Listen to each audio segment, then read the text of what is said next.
पिता, पुत्र और पवित्र आत्मा के नाम पर। हे पिता परमेश्वर, हम आपको धन्यवाद देते हैं। आपने इतना कीमती समय हमें दिया है प्रभु, सीखने के लिए आपके राज्य के रहस्य। धन्यवाद देते हैं प्रभु। बुलाए तो बहुत सारे लोग थे, लेकिन प्रभु उसमें से चुने हुए आए हैं। और धन्यवाद देते प्रभु, आपने हम सबके हृदय तैयार किए हैं ताकि हम ग्रहण कर सके आपके राज्य का रहस्य। प्रभु धन्यवाद देते हैं कि यह रहस्य बाहर वालों के लिए नहीं, अंदर वालों के लिए आपने बनाया है, तैयार किया है, ताकि हम जान सके आपको और भी करीबी से, जान सके कि आपने हमें क्या दिया है, और यदि हमें एक विजयी जीवन जीना है तो हम कैसे जी सकते हैं। धन्यवाद देते हैं प्रभु कि आज भी आप पवित्र आत्मा के द्वारा रहस्य को खोल रहे हैं और इस शिक्षा को बहुत बहुत बहुत सरल बना रहे हैं, सरल उदाहरणों के साथ, गवाहियों के साथ और दृष्टांतों के साथ। धन्यवाद देते हैं पवित्र आत्मा, सब चीजों पर आपने नियंत्रण लिया है। इसलिए प्रभु किसी को भी यहाँ पर नींद नहीं आ रही है, किसी का ध्यान भंग नहीं हो रहा है, और हमारे हृदय अब बहुत ही तैयार है आपके वचन को ग्रहण करने के लिए। प्रभु ना सिर्फ हम सुनने वाले बने, परंतु हम आपके वचन पर चलने वाले बने। और प्रभु जो कुछ भी हम सीख रहे हैं, एक परिवार जैसे हम एक दूसरे को ये वचन याद दिलाते रहें और किसी को गिरने न दे, हर समय एक दूसरे को उठाते रहे प्रभु। यही आपकी इच्छा है। हम सब आपके बच्चे हैं, हम सब आपकी संतान हैं, आपके राज्य के वारिसदार हैं, और इसीलिए प्रभु आप चाहते हैं कि हम उस गरीब भिखारी के जैसे ना रहे, परंतु राजा के जैसे रहें, क्योंकि हम उसी के लिए बुलाए गए हैं। धन्यवाद देते हैं सब चीज के लिए प्रभु। ये प्रार्थना हम करते हैं प्रभु यीशु के नाम से, आमेन, आमेन और आमेन। पिता, पुत्र और पवित्र आत्मा के नाम पर, हालेलुया। तो कल हम सीख रहे थे, हम वेस्ट नहीं करेंगे टाइम, दूसरा पेतरुस पहला अध्याय दूसरे वचन से लिया था। सब्जेक्ट देना सिर्फ एक ही कोई है तो मोबाइल में सब हिंदी में लिखे तो बोल सकते हैं भाई। वचन सिर्फ एक कोई बाइबल खोले, बाकी सब लिखे। दूसरा पेतरस पहला अध्याय दूसरा, तीसरा और चौथा करना है हम लोग को। शुरुआत से पढ़ते हैं। दूसरा, तीसरा और चौथा। हाँ,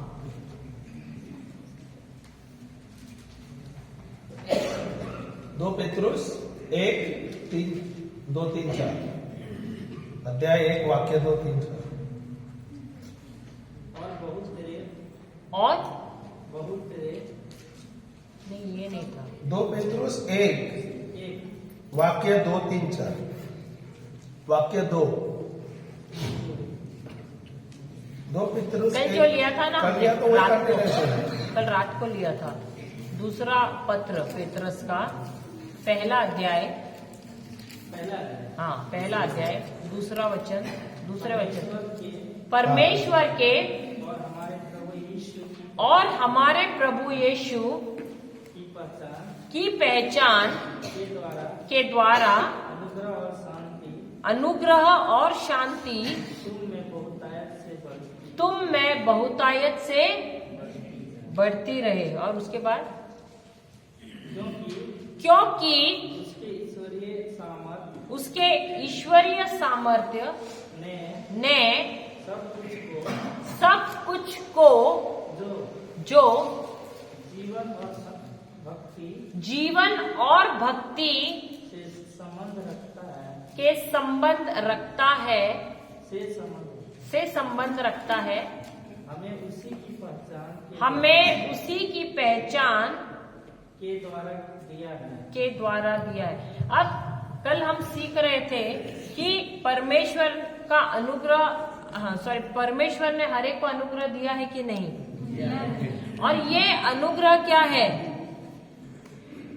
ये भी हमने सिखाया था। 2 दिन से हम सीख रहे हैं, थोड़ा थोड़ा दे रहे हैं, ज्यादा नहीं दे रहे हैं, लेकिन थोड़ा थोड़ा करके सिखा रहे हैं। अनुग्रह क्या होता है, मैंने कृपांक के बारे में भी आपको सिखाया था। तो अंक किसको दिया जाता है, कृपा का अंक किसको दिया जाता है, जिसकी लायकी है उसको या जिसकी लायकी नहीं है उसको। हाँ, लायकी है, जिसकी लायकी नहीं है। स्कूल में सब गए ना, तो जिसको कम नंबर मिला है, पास नहीं हुआ है, उसको कृपांक मिलता है, या जो पास हुआ है और उसको फुल मार्क्स मिलने के लिए 1 मार्क चाहिए उसको मिलता है। जिसको पास होने के लिए अंक चाहिए उसको दिया जाता है। सही, उसी प्रकार हम भी फेल हो गए हैं, किसमें, अब हमारे आध्यात्मिक दुनिया में, क्योंकि हम नियम नहीं रख सकते हैं अपने बलबूते पे, हम हर घड़ी गिरते हैं। तो हमारी जगह पे किसने नियमों को पूरा पाला है, किसने पालन किया है, सिर्फ प्रभु यीशु ने। और क्योंकि उन्होंने उसका पालन किया है, इसलिए क्या हुआ है, परमेश्वर ने क्या किया, वो मृतकों में से उनको पुनर्जीवित किया है। वो एक ही व्यक्ति है जिन्होंने सारे आज्ञाओं का पालन किया है, और उसकी वजह से, उनके आज्ञाओं का पालन करने की वजह से हमको योग्य बनाया गया है। क्योंकि हम सब के लिए किसने आज्ञाओं का पालन किया है, सिर्फ प्रभु यीशु ने। और हमारा दंड भी उन्होंने लिया है और हमको योग्य बनाया है, हमारी योग्यता न होने के बावजूद भी। और उसको कहते हैं कृपा या अनुग्रह, क्योंकि परमेश्वर ने हमारी लायकी न होते हुए भी उनका सामर्थ्य, उनकी योग्यता, उनकी क्षमता, उनका अभिषेक, उनकी काबिलियत हमारे अंदर डाली है। हालेलुया, ताकि हम उनके जैसे ही कार्य कर सके। Hallelujah, hallelujah. और यही ये वचन कहता है कि यही कृपा या यही अनुग्रह कैसे बढ़ता है हमारे जीवन में, जब देखो हर एक वचन जो है बाइबल में, वो क्या है, वो अनुग्रह है, वो कृपा है, परमेश्वर की कृपा है। तो अगर हमको इस वचन का ज्ञान ही नहीं है तो क्या अनुग्रह मिलेगा, नहीं मिलेगा, हम बढ़ेंगे नहीं अनुग्रह में। जितना जितना हमको, अभी आप लोगों को क्या हो रहा है, जब आए थे तभी जितना समझ, जितना ज्ञान बाइबल का था उतना था क्या आपके पास, नहीं था। तो क्या हो रहा है, अब आप अनुग्रह में बढ़ रहे हैं। क्यों, क्योंकि आपको समझ मिल रही है, आपको ज्ञान मिल रहा है। सिर्फ ज्ञान मिलने से नहीं होता है। अगर आपके पास सिर्फ ज्ञान है लेकिन उसको इस्तेमाल कैसा करना है अगर वो नहीं पता, उसकी समझ नहीं है, तो वो ज्ञान रह के कुछ फायदा है क्या, नहीं है। हालेलुया। तो यहाँ पर आप क्या कर रहे हैं, आप अनुग्रह में बढ़ रहे हैं, क्योंकि आपको समझ मिल रहा है, आपको ज्ञान के साथ आपको समझ मिल रहा है उस वचन का। Hallelujah, hallelujah. क्या आपको इससे पहले पता था कि आपको परमेश्वर यीशु ने श्रापों से मुक्त किया है, नहीं किया है, आपको पता ही नहीं था। सही बात है, किया है लेकिन पता नहीं था। आपको ये भी पता नहीं था कि उनके गरीब होने से, उनके कंगाल होने से आपको उन्होंने गरीबी से मुक्त किया है। क्योंकि जब क्रूस पर वे मरे तो उन्होंने क्या किया, उन्होंने आपकी गरीबी ली और अपनी अमीरी आपको दी, उनका धन आपको दिया है। Hallelujah, hallelujah, hallelujah. प्रभु ने हमें श्रापों से मुक्ति दी थी। क्योंकि आप लोग ऐसे गांव में रहते हैं तो वहाँ पे आस पड़ोस के लोग होता है, संभव है क्या नहीं, तो वहाँ पे लोग जो तांत्रिक जाते हैं, तंत्र मंत्र करते हैं, गलत लोगों के साथ जाते हैं। पर आप देखोगे आपके आंगन में या इधर उधर या आपके घर में किसने कुछ गाला जादू किया है, कुछ गलत हुआ है, होता है क्या नहीं, बहुत लोगों ने देखा रहेगा। प्रभु यीशु का अनुग्रह है। गलातिया का पुस्तक 3:13 में लिखा है कि प्रभु यीशु ने हमें सारे श्रापों से, उसका मतलब काला जादू, जो भी तांत्रिक जादू है, उससे हमें मुक्त कर दिया है। तो आपको कभी भी कुछ लगेगा नहीं जब तक आप अपने मुंह से गलत शब्द बोलेंगे। भले कोई भी कुछ करे हमें कोई कुछ नहीं होगा, कोई कुछ नहीं होगा। आप अब्राहम के संतान है क्या नहीं? इसहाक के संतान है क्या नहीं? याकूब के संतान है क्या नहीं? तो जो अब्राहम को आशीष दिया है वही आशीष आपको दिया है। अब आप जाओगे उत्पत्ति 12:2 में, चलेगा ना जाए? एक मिनट, उसका क्यों बहुत जरूरी है, क्योंकि आप लोग गांव में जो रहते हैं, आदिवासी जो आपका समाज जो है, उसमें ये बहुत ज्यादा होता है, हमने देखा है। उत्पत्ति जाओ 12:2 जाओ, 2 और 3। ये आपको बताता हूं, बहुत ही अच्छा वचन है, ये आप ले लो। और इससे ना आप कभी भी आपको कोई भी भले कितना भी श्राप देना है या कुछ भी करे, कभी आपको कभी छुएगा नहीं। तो कोई पढ़ेगा क्या? थोड़ा जल्दी कर लो तो अच्छा रहेगा। कोई भी और मैं तुझसे एक बड़ी जाति बनाऊंगा। अब्राहम को कह रहा है परमेश्वर, ओके? हाँ, और तुझे आशीष। क्या प्रभु ने आशीष दिया है क्या? देने वाले हैं, दे दिया है। ये आशीष आपको मिला है क्या नहीं? सबको मिला है क्या नहीं? हाँ, ओके, आशीष तो ऑलरेडी आपको मिला हुआ है। उसके बाद और तेरा नाम बड़ा करूंगा। इसका मतलब प्रभु ने आपको चुना है ताकि आपका नाम प्रभु फैलाए। और ये कैसा होगा? हम हमारा उदाहरण देते हैं। अभी हम बम्बई में प्रीचिंग करने लगे, छोटे से गांव में प्रीचिंग करने, ऐसे छोटे छोटे जगह पे प्रीचिंग करने लगे। आज जो हम प्रीचिंग करते हैं, आपको लगता है कि हम लोग यहाँ पे 100 लोग हैं, खाली 100 लोगों को प्रीचिंग हो रहा है? नहीं, आज YouTube में जा रहा है और ये YouTube जाएगा, सारे संसार में जाके देश विदेश से लोग देखेंगे। तो क्या हमारा नाम फैला रहा है क्या नहीं? प्रभु सही है क्या नहीं? वैसे प्रभु चाहता है कि हर एक बच्चे जो प्रभु के है उसका नाम फैले। हालेलुया, क्योंकि हम इब्राहिम के वंश के। और पढ़िए, और तुम आशीष का मूल होगे। आगे, और जो तुझे आशीर्वाद दे उन्हें मैं। प्रभु क्या कहता है? ये आज आप अपने बोलते ना हृदय में गांठ बांध देना। अगर कोई आपको आशीर्वाद देंगे तो क्या बोल रहा है प्रभु? वह प्रभु उसे आशीर्वाद देगा। और आगे, और जो तुझे कोसे या श्राप दे उससे मैं श्राप दूंगा। तो अगर आपको किसको श्राप देना है तो दे सकते हैं आप मुझे। देना है? दे दो ना। नहीं दोगे ना? क्यों? क्योंकि मेरे साथ प्रभु है। क्या प्रभु आपके साथ है? क्या आप ईश्वर के बच्चे हैं क्या नहीं? तो जो आशीष प्रभु ने दिया है, क्या प्रभु आपको आशीष देगा क्या नहीं? अगर कोई आपको आशीर्वाद देगा, प्रभु उसको आशीर्वाद देगा। अगर कोई आपको श्राप भी देगा तो प्रभु क्या करेगा? तो मुझे डरना चाहिए क्या? श्राप से, काले जादू से, तंत्र मंत्र से? तनिक भी नहीं ना। सही है क्या नहीं? भूल गई क्या बत्ती? अभी आप लोग डरते देंगे ना कोई चीज से, डरना चाहिए क्या? अब ये तो पुराने नियम में था, लेकिन नए नियम में क्या है? एफिसियों की किताब 1 अध्याय 3 दिन में बताया भी था हमने। एफिसियों की किताब 1 अध्याय 3 वचन। कोई पढ़ो जल्दी से। हमारे पिता। हाँ, एक तीसरा बराबर है, आप बोल रहे हो। हमारे प्रभु यीशु मसीह के परमेश्वर और पिता का धन्यवाद हो कि उसने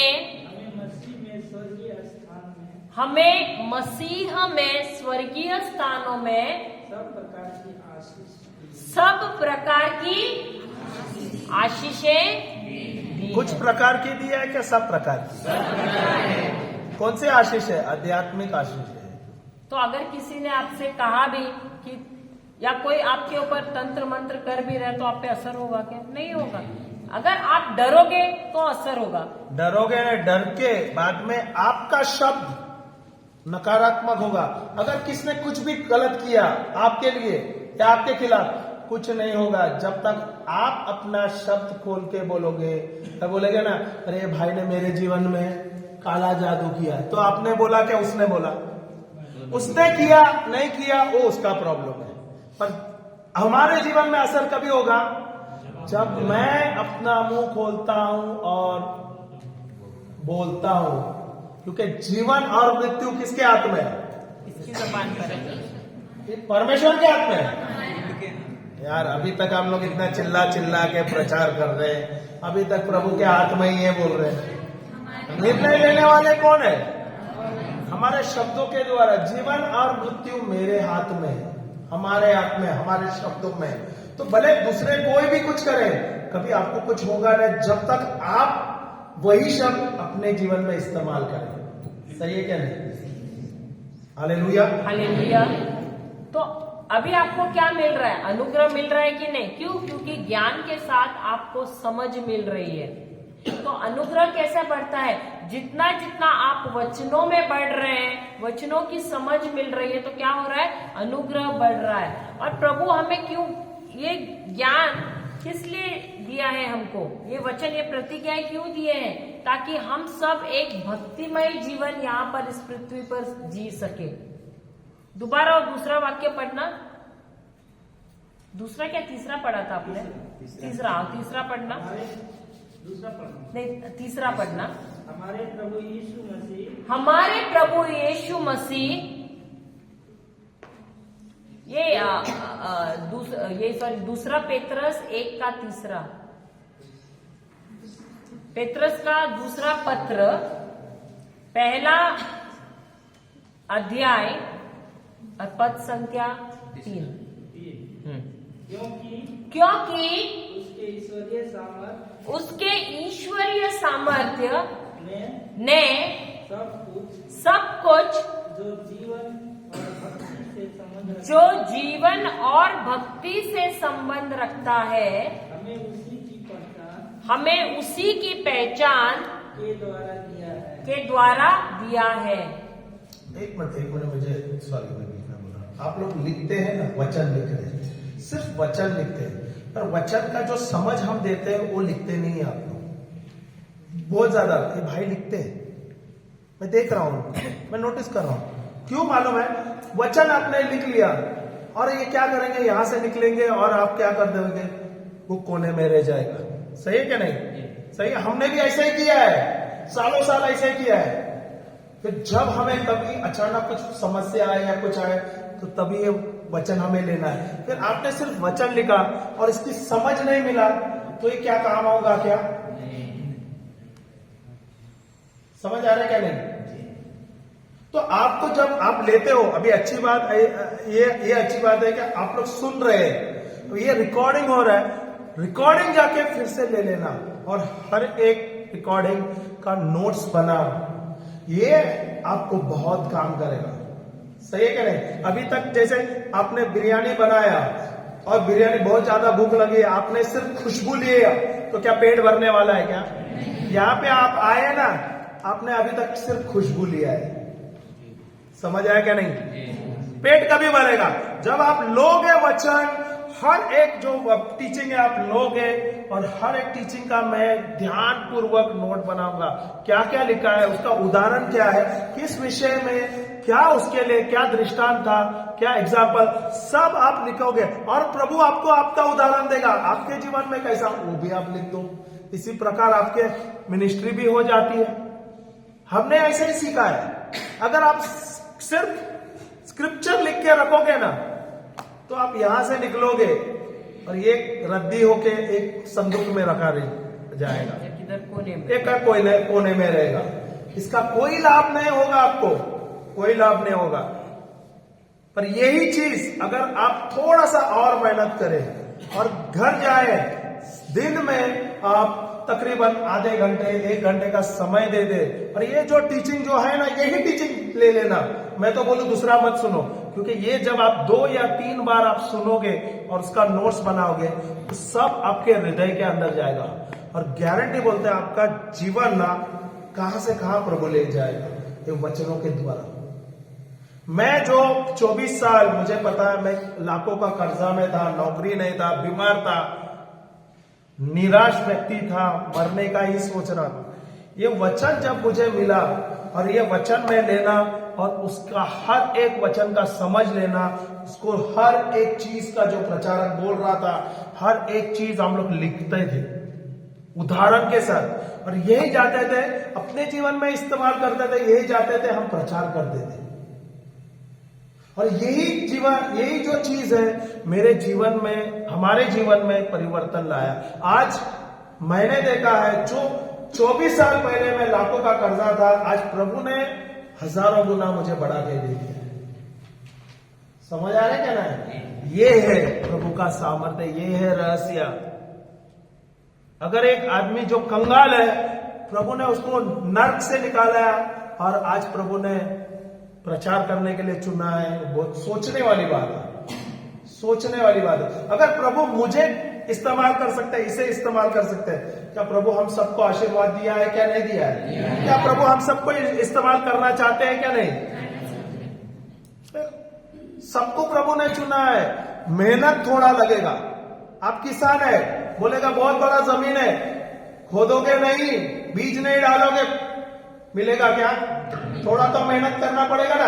अभी हमने तो बीज दिया, 5 दिन का जो खजाना है ना, बीज लिया है, पर ये बीज कैसा डालना है, किस प्रकार इस्तेमाल करना है, फिर जाना पड़ेगा आपको यूट्यूब में और फिर सुनना पड़ेगा। ये एक बार से नहीं होगा। इतना आसान रहता तो सब दुनिया यहां का वहां हो जाता था। इसलिए प्रभु यीशु दृष्टांत में क्यों बोलते हैं? यही कारण है। आपके जीवन में परिवर्तन चाहिए, आपके परिवार में परिवर्तन चाहिए, समृद्ध जीवन चाहिए, चंगाई का जीवन चाहिए, सफल जीवन चाहिए, फलफुल जीवन चाहिए, तो आपको थोड़ा सा मेहनत करना पड़ेगा। इसमें कोई नुकसान नहीं है, कोई नुकसान नहीं है, सिर्फ और सिर्फ फायदा है। आप प्रभु के राज्य के लिए समय डालो, आपको प्रभु आशीर्वाद देगा ही देगा। इसलिए तो हम दीवाने हैं, हम अपने परिवार को छोड़ के वो यहाँ पे आए हैं। सोचने वाली बात है ना। आप समझो, हमें कुछ लाभ है, हम यहाँ पे आपसे कुछ लेने के लिए नहीं आए, हम देने के लिए आए। हम आपसे क्या उम्मीद करेंगे? हम उम्मीद करते हैं प्रभु से। आप तो देंगे, दोगे, क्या दोगे? पर मैं अगर मुझे चाहिए तो मैं किससे उम्मीद करता हूं? जब प्रभु देता है तो थोड़ा देगा कि छप्पर फाड़ के देगा, और वो दे रहा है। और मैंने देखा है, हमने देखा है हमारे जीवन में, इसलिए हम बोल रहे हैं। अगर हमारे जीवन में परिवर्तन आया ये वचनों के द्वारा, प्लीज प्लीज प्लीज मैं आपको रिक्वेस्ट करता हूं, मैं हाथ जोड़ता हूं आपसे, ये जो टीचिंग्स है ना, आप यूट्यूब में जाइए और ये सब सुनिए और देखो आपके जीवन में कितना परिवर्तन आ जाए। Hallelujah, praise the Lord, praise the Lord. तो परमेश्वर ने हमें अनुग्रह क्यों दिया है? ताकि हम सब एक अच्छा जीवन जिए और भक्तिमय जीवन जिए, इसलिए ताकि हमारे जीवन में कोई चीज की घटी ना हो। अब इस पृथ्वी पर जीने के लिए हमको क्या चाहिए? वो सारी जरूरतें पूर्ण हो, और उसके साथ साथ भक्तिमय जीवन, एक आध्यात्मिक जीवन हम जिए। उन सब के लिए उन्होंने क्या किया है? उन्होंने हमें उनकी प्रतिज्ञाएं दी है। Hallelujah, hallelujah. अगर इन प्रतिज्ञाओं का ज्ञान नहीं है तो क्या हम बढ़ेंगे अपने आध्यात्मिक जीवन में? नहीं। आपको तो किसको तो पूरा बाइबल मालूम है, वचन पूछा ना फटाफट बोलते हैं तोते के जैसे, लेकिन उसकी समझ नहीं होती है, उसको इस्तेमाल कैसे करना है अपने जीवन में नहीं होती है, तो क्या वो अनुग्रह में बढ़ेंगे? नहीं। और प्रभु ने हमको जो कुछ भी दिया है, उनके मरने से और पुनर्जीवित होने से, वो सारे उन्होंने कैसे दिए? एक बीज के रूप में दिए हैं। वो बीज क्या है? उनकी प्रतिज्ञा है। और जब तक हम बाइबल लेकर नहीं सीखेंगे, मैं पढ़ना नहीं बोलूंगी, नहीं सीखेंगे, एक एक वचन लेना है हमको, उस पर मनन चिंतन करना है। कल गन्ना के बारे में बोला क्या? नहीं। तो जब तक आप मनन चिंतन नहीं करोगे, देखो मनन चिंतन करना ऐसे नहीं कि एक दिन लिया बोला हो गया, नहीं। एक वचन लो, बार बार दोहराओ, बोलो प्रभु मुझे जब तक इसके अंदर जो रहस्य छुपा है वो नहीं समझता है, मैं नहीं हिलूंगी। आपकी भूख तय करती है कि आपको कितना मिलेगा। जितनी भूख उतना ही मिलेगा ना। आप प्लेट हटाओगे क्या? नहीं, मुझे जब तक उधर आप खाना लेते हो जब तक वो दाल आपको जितना चाहिए तब तक आप हिलाओगे क्या प्लेट? भले वो पूरा प्लेट डाले तो भी आप ऐसे ही रहोगे, नहीं मुझे और चाहिए। सही बात है। तो जितना आप रहोगे प्रभु के उपस्थिति में, बोलोगे नहीं मेरा पेट नहीं भरा है, मेरी भूख नहीं मिटी है, मुझे और दो प्रभु, तब तक प्रभु भी देगा आपको। हालेलुया। लेकिन आप जाओगे नहीं तो मिलेगा क्या? नहीं। तो अनुग्रह कैसे बढ़ता है? जितनी आपकी भूख है, जितना आप तैयार है रुकने के लिए, प्रभु से लेने के लिए, वचनों में बढ़ने के लिए तैयार है, अनुग्रह बढ़ता है। हालेलुया। और ये अनुग्रह हर एक को दिया गया है, लेकिन कितने तैयार है उसको ग्रहण करने के लिए, समझ में बढ़ने के लिए, ज्ञान में बढ़ने के लिए, वो आपके ऊपर है। वो प्रभु नहीं कुछ कर सकता है। देखो घोड़े को पानी के पास लेकर जा सकते हैं, लेकिन आप पिला सकते हो क्या उसको पानी? नहीं। वैसा ही हमारे क्रिस्ती जीवन में भी है। बोलने का मतलब इन घोड़े। Hallelujah, hallelujah. प्रभु के घोड़े सही है क्या? नहीं। प्रभु के लिए हम कुछ भी बन सके क्या? नहीं। शर्म लगेगा? अरे इसने घोड़ा बोल दिया, इसने गधा बोल दिया। अच्छा आगे लेना, चौथा उसका ही वो दूसरा पेतरस पहला का चौथा। जिसके द्वारा उसने हमें बहुमूल्य और बहुत ही बड़ी प्रतिज्ञा दी है, ताकि इनके द्वारा तुम उस सड़ाहट से छूटकर जो संसार में बुरी अभिलाषाओं से होती है ईश्वरीय स्वभाव के भागी हो जाओ। अब ये प्रतिज्ञाएं हमको क्यों दिए हैं? ताकि हम रोटी, कपड़ा, मकान ये सब प्राप्त करें। सही बात है? हाँ या नहीं? हाँ या नहीं? हम सब बोलने के लिए भी डर रहे हैं। हाँ या नहीं? आप फिर से समझे। अच्छा, क्या ये प्रतिज्ञा इसलिए दी है कि हम सिर्फ हमको रोटी, कपड़ा, मकान मिले? हाँ। और किसके लिए? ईश्वर के वचन को समझकर उसके अनुसार चलना और अपने कार्यों से दर्शन करना और लोगों को भी इसका समझ लेना। अभी हमने चौथे वचन में क्या पढ़ा है? हमको ये प्रतिज्ञाएं इसलिए दिए हैं ताकि हम इस संसार के बुरी अभिलाषाओं भ्रष्टाचार से मुक्त हो जाएं। क्योंकि हम सब के अंदर क्या होती है? इस संसार में है तो बुरी अभिलाषाएं होती है कि नहीं? होती है। तो उससे हम उससे क्या होता है? भ्रष्टाचार निर्माण होता है। उस भ्रष्टाचार से हम मुक्त हो जाएं। और प्रभु का सबसे पहली योजना क्या है? कि हम सब किसके जैसे बने? उनके पुत्र प्रभु यीशु जैसे बने। तो यहाँ पर जो हम जी रहे हैं, शायद 60 साल, 70 साल, 100 साल, तो ये क्यों हमें प्रभु ने आयु दिया है? ताकि हम सब, हमारा स्वभाव हमारा बदले और किसके जैसे बने? उनके पुत्र प्रभु यीशु जैसे बने। और इसीलिए ये प्रतिज्ञाएं हमको दी हैं, ताकि हम इन प्रतिज्ञाओं द्वारा हमारा स्वभाव उनके पुत्र के जैसे बने। हालेलुया, हालेलुया, हालेलुया, जय यीशु। अब हमने कल सीखा कि शरीर में क्या है? शरीर में है 5 इंद्रिय। मन में क्या है? या सॉरी, प्राण में क्या है?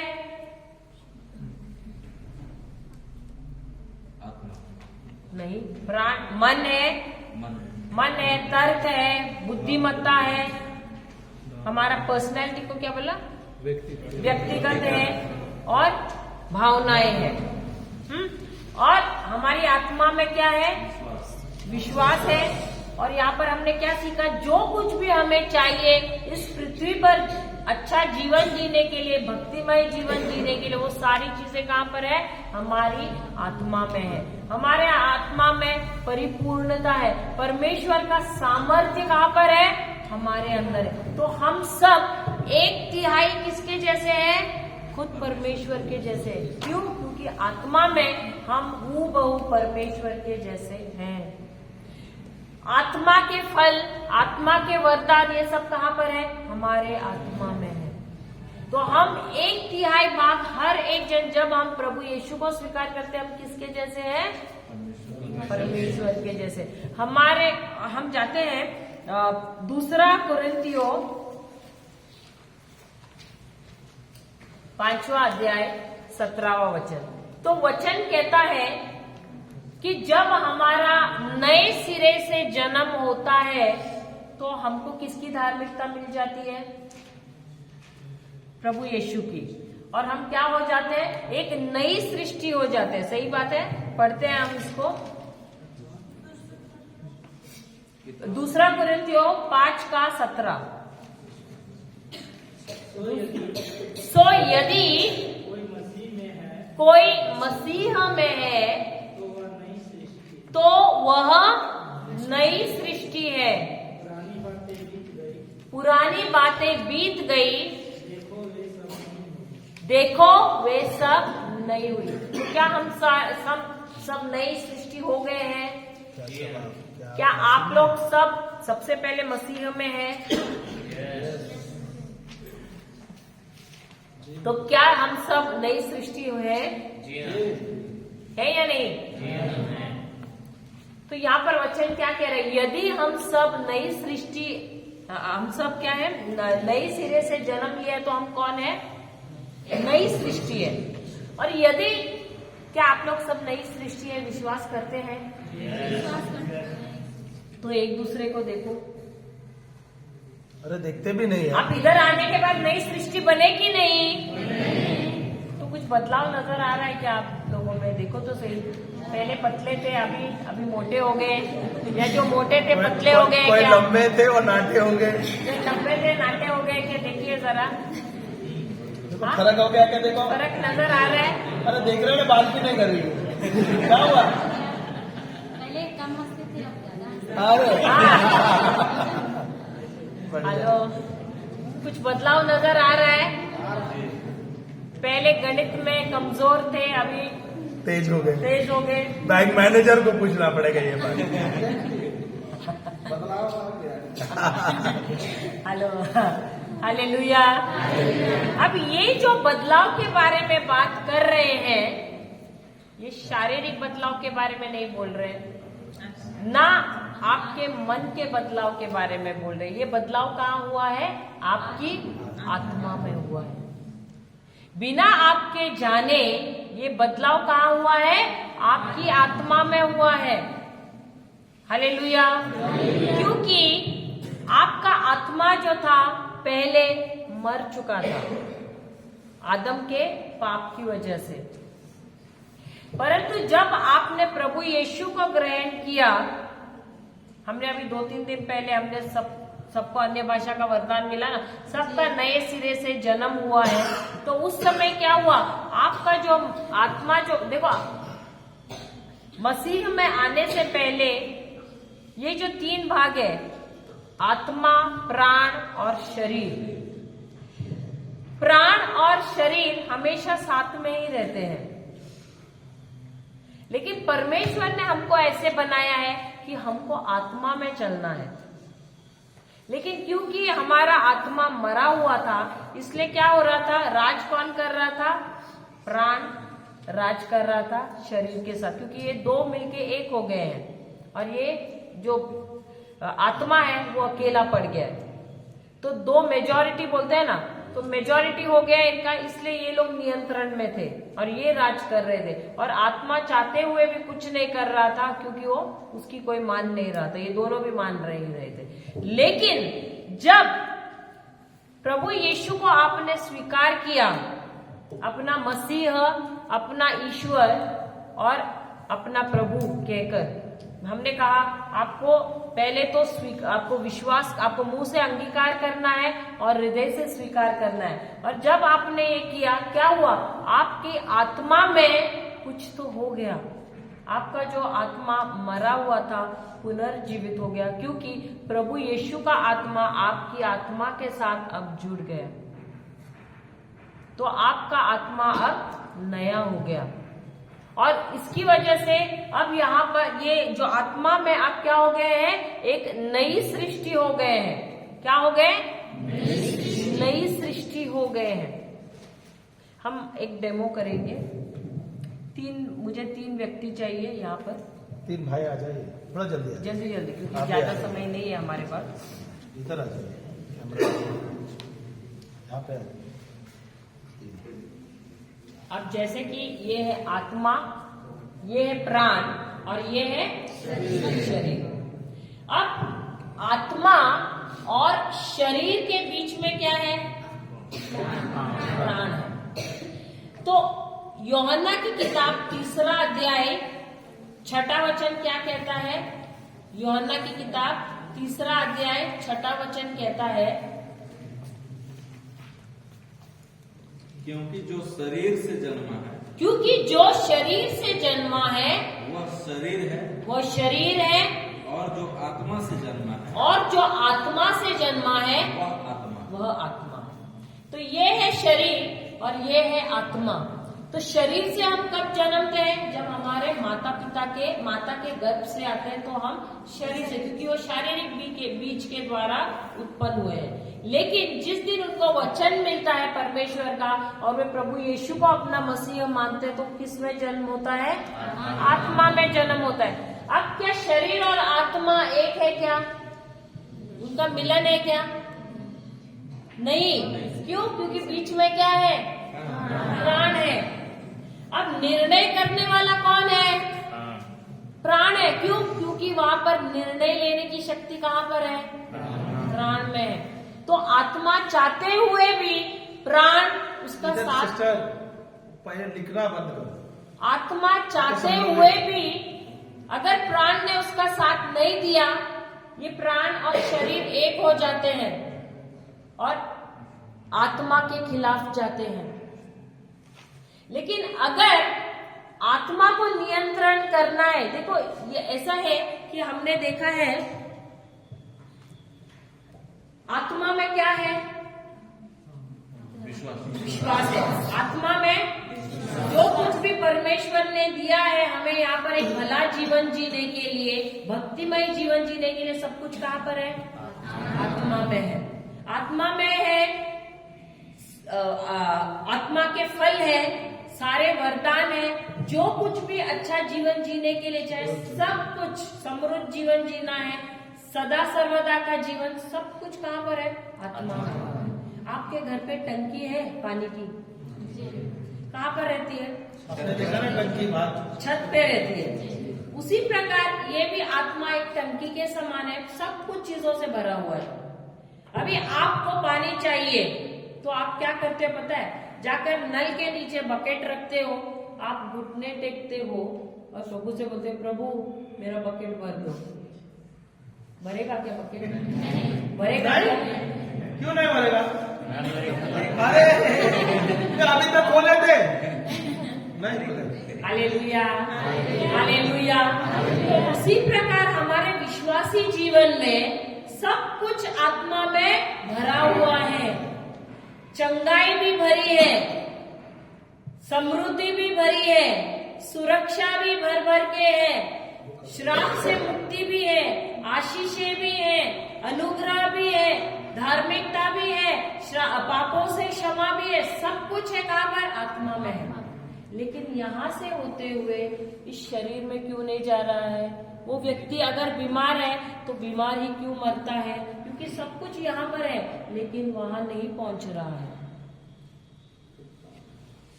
बीच में क्या है?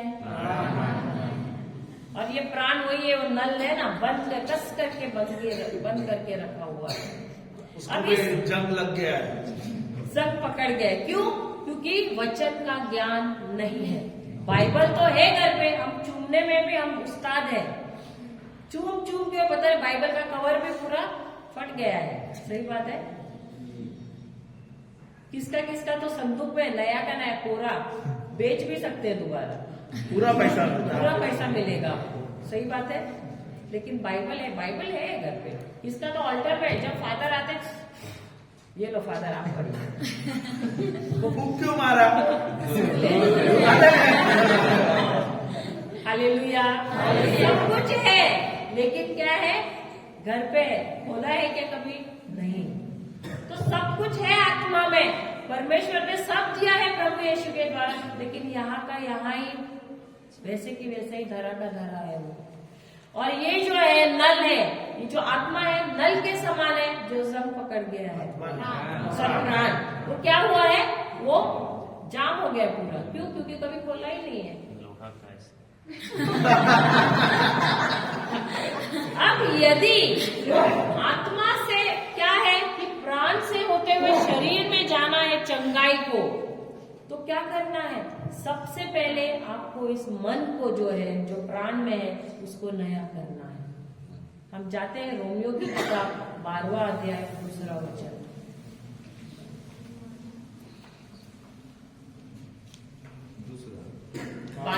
12:2। और इस संसार के सदृश न बनो, और इस संसार के सदृश न बनो, परंतु तुम्हारी बुद्धि के नए परंतु तुम्हारे बुद्धि के नए हो जाने से तुम्हारा चाल चलन भी तुम्हारा चाल चलन भी बदलता जाए। फिर जिससे तुम परमेश्वर की भली और भली भांति हाँ और सिद्ध इच्छा अनुभव से मालूम करते अब सबसे पहले क्या दिया है? तुम इस संसार के सदृश ना बनो। इंग्लिश में दिया है do not be conform to this world. अब दुनिया के सदृश का मतलब क्या है, या डू नॉट बी कंफॉर्म्ड का मतलब क्या है? इसका मतलब है, क्या आप लोग यहाँ पर इडली बनता है? केक भी बनता है ना? केक भी बनता है ना? तो अगर आपको केक बनाना है तो आप क्या करते हैं? आटा जो है मिश्रण लेते हैं और ऐसे भट्टी में डाल देते हैं। किस में डालते हो? कुकर में डालते हैं, पर ऐसे कुकर में डालते हैं। आप लोगों को कोई आकार चाहिए तो आप क्या करते आकार चाहिए तो कुछ तो ढांचा रखते हैं नहीं? साचा रहता है ना, तो साचे में आप क्या करते हैं? उस मिश्रण को डाल देते हैं। सही बात है। और फिर आप क्या करते हैं? एक टेम्परेचर सेट करते हैं। अवन है ना यहाँ पर, कुकर में या कुकर में आप क्या करते हो? उसके अंदर डाल देते हो और गैस चालू करते हो, और आधा घंटा पौना घंटा आप रखते हो कि नहीं रखते हो? और जब अच्छी खुशबू भी आती है ना, उसमें से पता चलता है कि केक बन रहा है। सही बात है। जब खुशबू आने लगती है, इंडिया घर पे जाके केक बना दो शादी के बाद। और जब केक बन जाता है, आप कुकर खोलते हो और फिर बाद में आप देखते हो आपने गोल साचे में डाला है तो चौकोन बन जाता है। यहाँ पर गोल ही बनता है, चौकोन नहीं बनता है ना। हालेलुया। मुंबई में भी गोल ही बनता है। हमको लगा यहाँ शायद बदलता होगा। अच्छा, तो यहाँ ये वचन क्या कह रहा है? संसार के सदृश मत बनो। अब ये संसार के सदृश है क्या है? संसार एक साचे के समान है।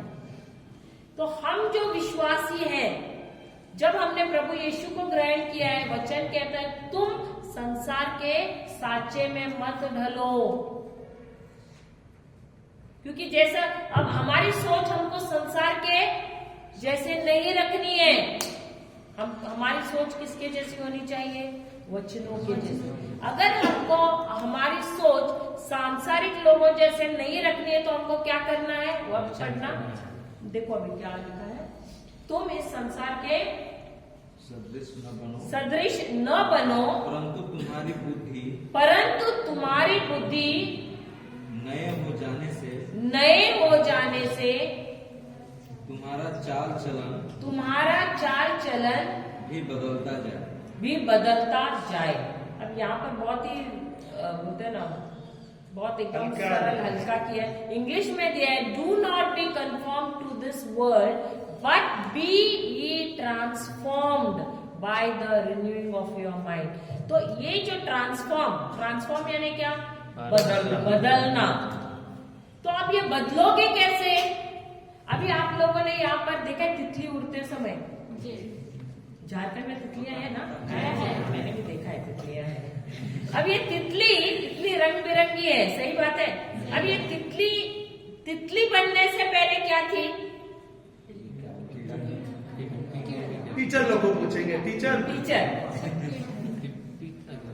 क्या रहता है? अब एक दूसरे को देखो, यहाँ पे भी टीचर है, देखी नहीं क्या रहते हैं? हाँ, कैटरपिलर वो एक कीड़े के जैसे। अब कौन सा सुंदर है, कैटरपिलर है क्या तितली? लेकिन तितली बनने से पहले क्या थी वो? कैटरपिलर। अब वो जो कैटरपिलर है अच्छी दिखती है, सुंदर बहुत। अरे क्या मस्त खूबसूरत है, नहीं क्या? तो ये वचन क्या कह रहा है? हम जब इस संसार में हैं, हम किसके जैसे हैं? कैटरपिलर। कीड़े के जैसा। कैटरपिलर मत बोलो, कीड़ा बोलो, सही शब्द है ना क्या? उस कैटरपिलर उस कीड़े के जैसे हैं हम, सही बात है।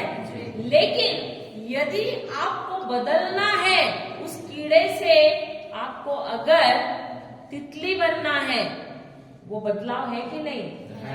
वो बदलाव क्या एक ही दिन में होता है? काफी दिन लगते हैं ना। वो कीड़े कितने दिन के लिए रहते? शायद मेरे ख्याल से 20 दिन 21 दिन, पता नहीं कितने दिन के लिए होते हैं। लेकिन हमने सुना है कि वो कीड़ा क्या होता है, ककून में अपने आप को बंद कर देता है। और वो क्या करता है? पत्ते ही खाता है, पत्ते ही खाता है, पत्ते ही खाता है, और वो अपने आप को ककून में बंद करता है। और फिर कुछ दिनों में क्या करता है? वो एक छेद करता है, वहां से अंदर कुछ ऐसे द्रव्य रहता है, उससे वो कैसे संघर्ष करके धीरे धीरे बाहर निकलता है, और फिर वो बनता है एक रंग बिरंगी तितली। उसी प्रकार हम जो विश्वासी है, जब हमारा नया जन्म होता है, हमको क्या करना है? जिस प्रकार वो कीड़ा पत्ता खाता है, हमको क्या खाना है? वचन खाना है। कमरे में अपने आप को एकांत में रखना है, वचन खाना है। फिर हम क्या हो जाते हैं? जिस प्रकार वो कीड़ा बदलता है, बदल के एक तितली का आकार लेता है, और वो क्या करता है? उड़ना शुरू करता है। उसी प्रकार हमको क्या करना है? हमको वचन सीखना है। इस मन को, बात क्या दिया है? अपने मन को क्या करना है? नया करना है। तो ये प्राण को अगर बदलना है, मन बदलना है, उसको क्या करना है? उसको वचन सीखना है। क्योंकि जो देख रहा है, अब उसमें 5 इंद्रिय, शरीर उसको दिखा रहा है, अरे नहीं ऐसे है, अरे शरीर में बीमारी है। लेकिन प्राण जब हम बदलते हैं, हम वचन सीखना शुरू करते हैं, हम कहते हैं कि अरे नहीं, भले शरीर में तकलीफ है, डॉक्टर का रिपोर्ट कह रहा है कि ये बीमारी, इसका इलाज नहीं, लेकिन वचन में 1 पेत्रस 2:24 कहता है कि प्रभु यीशु के घाव द्वारा मैं भला चंगा हो गया हूँ। अब यहाँ पर संघर्ष हो रहा है, शरीर कहता है नहीं, दर्द है, लेकिन यहाँ पर मन को नया करते रहना है। नहीं, प्रभु यीशु ने कहा है कि मुझे उन्होंने 2000 साल पहले इस बीमारी से भला चंगा कर दिया है। तो ये संघर्ष उसको क्या करना है? बार बार अपने आप से बोलते रहना है कि प्रभु ने मेरे लिए ये कार्य कर दिया है। वैसा करते करते उसको अपने मन को नया करते रहना है। और फिर क्या होता है? जब ये मन नया होता है, क्या हो रहा है? नल खुला हो रहा है, धीरे धीरे। अब ये जितना नल खुला करेगा, यहाँ से जो सामर्थ्य, आत्मा से जो सामर्थ्य है, यहाँ से बहता हुआ यहाँ पर आएगा, क्योंकि यहाँ पर नल है। यहाँ से जितना ये नया करेगा अपने मन को, उतना ही नल खुला हो जाएगा। अब नल आप लेफ्ट साइड में घुमाओगे तो चालू होता है, या राइट साइड में घुमाओगे? हाँ, वो आजकल ऑन ऑफ वाले है ना, पर अगर आप ये राउंड वाला रहता है, वो घुमाने वाला रहता है तो राइट घुमाएंगे तो क्या होता है? बंद होता है। लेफ्ट घुमाओगे तो अभी तक राइट ही घुमा रहे थे। आप क्या कर रहे हैं अभी तक? राइट में, अरे चालू ही नहीं हो रहा प्रभु। सही बात है। सही। तो हमारा मन क्या हो रहा है? अब लेफ्ट। अब लेफ्ट में घुमाना है। वचन बोल रहे हैं लेफ्ट में घुमाना है। मैंने लेफ्ट घुमाना पर धीमे से घुमा के रख दिया, क्योंकि यहाँ से जाएंगे और यहाँ से जाएंगे। अभी ये बुक कहाँ रहेगा? अपने पास के संदूक में। क्या अपने बीवी को होने वाले ये तोहफा आप ले लो, आप मुझे बाद में दे देना। हाँ, ऐसा देखो, होगा। आप जितना घुमाओगे हो सकता है एक एक ही बूंद गिरेगा, टप टप टप। चंगाई बढ़ेगी क्या जल्दी से? लेकिन जितना आप फास्ट घुमाओगे, यहाँ से सामर्थ्य होते हुए यहाँ जाने में समय लगेगा नहीं, तो उतनी ही जल्दी चंगाई शरीर में बढ़ेगी। हालेलुया। तो जो कुछ भी आपको चाहिए सब कुछ कहाँ पर है? परमेश्वर ने दिया है कि नहीं? सब जमा किया हुआ है। यहाँ पर ये बैंक जैसे ही है, सब कुछ है। लेकिन ये अगर आप अपने मन को नया नहीं करोगे, सब कुछ धरा का धरा यहीं पर रह जाएगा। और आपके पास सब कुछ रहते हुए भी उस बच्चे के जैसे रहोगे जिसके पास पूरी जायदाद है, लेकिन वो कैसे मर रहा है? भिखारी के जैसे। उसी प्रकार हम विश्वासी लोग भी, सब कुछ हमारे पास है, परमेश्वर ने सब कुछ दिया है, लेकिन सब कुछ कहाँ जमा है? और हम रोगी मर रहे हैं, भिखारी होके मर रहे हैं, श्रापित होके मर रहे हैं। क्यों? क्योंकि इसको नया किया ही नहीं है, इस प्राण को, इस मन को नया किया ही नहीं है। तो जितना जल्दी आप नल को घुमाओगे, उतना ही तेजी से सामर्थ्य यहाँ से होते हुए यहाँ से यहाँ जाएगा, यहाँ से होते हुए शरीर में जाएगा। तो नीचे जाओ और नल घुमा दो। नल नहीं खुलेगा, जाम होंगे, ठोकना पड़ेगा। अरे जाम कैसा हुआ था? अभी नया नल लग गया ना, अभी कहाँ से जाम होना है? समझ में आया आपको? ये वीडियो दोबारा देख लीजिए, बहुत अच्छा रहेगा। अभी तो थोड़ा सा खुल गया रहेगा, बार बार देखो तभी समझ आएगा। ये भारी टॉपिक है, समझने में थोड़ा समय लगता है, लेकिन ये बार बार देखोगे तो ही समझेगा, बार बार सुनोगे तो ही समझेगा, वरना नहीं समझेगा। Hallelujah, hallelujah, hallelujah. आप लोगों को क्या लगता है परमेश्वर के राज्य में भेदभाव है? क्या आप सब परमेश्वर के की संतान हैं? क्या आप लोग सब परमेश्वर के राज्य के वारिसदार हैं? अगर आप लोग सब परमेश्वर के राज्य के वारिसदार हैं, तो आपको सब कुछ दिया गया है कि नहीं विरासत में? ये पता था? कभी पता चला? इसीलिए आप लोग किसके पास भाग रहे थे? फादर के पास, प्रीचर के पास, पास्टर के पास। सही बात है। ये जो अनुग्रह आपको दिया है, आप कभी देखो प्रार्थना करते, कोई बीमार आदमी रह गया, आपको कल्पना करना है प्रभु आप मेरे साथ है, प्रभु आपका सामर्थ्य मेरे साथ है। जो बीमार आदमी है उसके ऊपर हाथ रखो और प्रभु यीशु के नाम से अधिकार ले लो, वो आदमी चंगा हो जाएगा। आप देख भी रहे थे ना यहाँ पर जो बंधनों में थे, जब हम उसके ऊपर हाथ रख रहे थे तो क्या हो रहा था? गिर रहे थे, चंगे हो रहे थे। ये सबको सामर्थ्य प्रभु ने दिया और सबके पास है वो सब सामर्थ्य। और एक ही था, नल बंद था, खोलना बंद भी नहीं, जंग लगाया था, जानकारी नहीं था, समझ नहीं था, लगाया है अभी समझ नहीं था। तो अभी तो समझ आया। तो घर में आपके जो सदस्य है, जो बीमार है, जो बीमार है, आपको क्या करना चाहिए? जो अधिकार प्रभु ने आपको दिया है वो उसके अनुसार आप जाओ, अधिकार ले लो। वो बीमारी आपको नहीं आएगा जब तक आप नकारात्मक बोलोगे, तब तक वो व्यक्ति चंगे हो जाएंगे। हालेलुया, हालेलुया, जय यीशु, जय यीशु। किसी के शरीर में कोई तकलीफ है, दर्द है? हाँ, एक डेमो कर सकते हैं ना। हड्डियों में दर्द है? क्या हुआ सिस्टर? दांत में दर्द है? हाँ, ठीक है, वो तो खत्म हो गया ना, वचन सुनते सुनते यार, सुजन तो निकल किसी को हड्डियों में दर्द है या कोई भी ऐसे और जब आप स्तुति दोगे ना, वो भी निकल जाएगा। अभी पर अच्छा है। किसी को और दर्द या कुछ है? मेरा सिर है भारी भारी सिर भारी भारी लगे, खड़े रह जाओ वहां पर। और ईसाया का पुस्तक यशाया का किताब 61 2 लेना, सुन का लेना। 3 लेना। अगर कोई भारी सर है, यशाया सर दर्द होता है, आइसाया भारीपन होता है। 61:3 ये क्या कहता है वचन? यशाया 61:3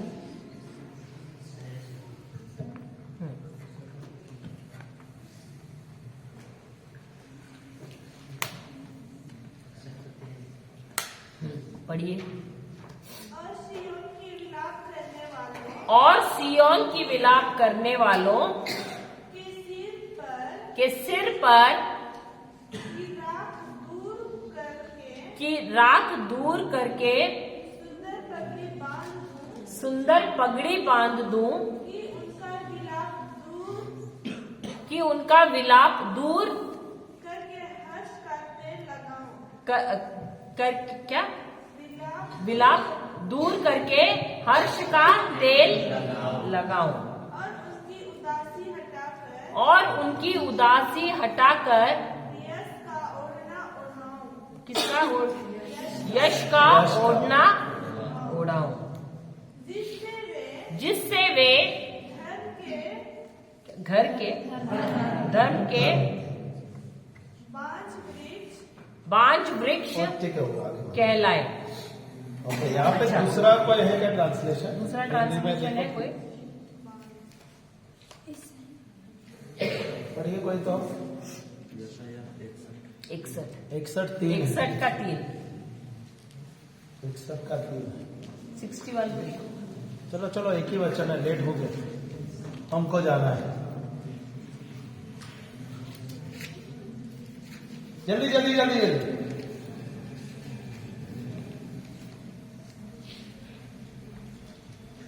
राख के बदले उन्हें मुकुट पहनाऊंगा, मुकुट पहनाऊंगा, शोक वस्त्रों के बदले शोक वस्त्रों के बदले आनंद का तेल प्रदान करूंगा, आनंद का तेल प्रदान करूंगा, और निराशा के बदले स्तुति की चादर उड़ाऊंगा। स्तुति की चादर ओढ़ाऊंगा। बस बस उतना ही। बस। अच्छा, अगर आपको समझो आप खुश हैं तो हम सब कपड़े पहनते हैं कि नहीं? और यदि हम तकलीफ में दर्द में तो भी कपड़े पहनते हैं कि नहीं? क्या कपड़े पहनने के लिए मेहनत लगती है? नहीं लगती है। अलमारी खोलना है, कपड़ा निकालना है, पहनना है कि नहीं? तो मेहनत लगती है कि नहीं? थोड़ी सी लगती है कि नहीं? और जब तकलीफ होती है, सर दर्द होती है, तभी भी मेहनत करते ही है ना हम। उसी प्रकार जब आपको भारीपन की आत्मा सता रही है, अब ये सरदर्द क्या है? ये भारीपन की आत्मा है। उस समय भी प्रभु कह रहे हैं, जिस प्रकार आप अच्छी परिस्थिति में भी हैं तो आप कपड़े पहनते हैं, बुरी परिस्थिति में, दुखद स्थिति में तभी भी कपड़े पहनते हैं, उसके लिए भी मेहनत करते हैं। तो जब आपको सर दर्द है, शरीर दर्द है, तभी भी आपको क्या करना है? थोड़ी मेहनत करनी है। किसमें? स्तुति देने में। क्योंकि ये स्तुति क्या है? एक चादर के जैसे है, वो भी एक गमछा, क्या बोलते हैं उसको, वस्त्र के जैसे है जो हम ओढ़ते हैं। तो अभी सरदर्द भी हो रहा है और ऐसा लग रहा है नहीं, मुंह नहीं खोलूं, मैं प्रभु को स्तुति नहीं दूं, तो भी तुमको क्या करना है? मेहनत करना है, मुंह खोलना है और स्तुति देना है, स्तुति की चादर ओढ़नी है। अभी आंख बंद करना, प्रभु यीशु के सर की तरफ देखना, उनके सर पे कांटों का मुकुट लगा हुआ है। अगर किसको भारीपन है, किसी और को भी भारीपन सरदर्द लग हो रहा है, आंखें बंद करना, ऐसे भी स्तुति दे सकते हैं। प्रभु यीशु को क्रूस पर देखना, उनके सर पे कांटों का मुकुट लगा हुआ है। वो कांटे जहरीले कांटे हैं जो उनकी खोपड़ी में गए हैं, उनके सर में धंसे हुए हैं, उनके कान में, आंखों में सब गए हुए हैं और उनके सर से खून बह रहा है और वही खून आपके ऊपर बह रहा है, आपके शरीर पर बह रहा है। और अब आप मुंह खोलिए और बोलिए धन्यवाद यीशु। मुंह खोल के बोलना है, धन्यवाद यीशु, धन्यवाद यीशु,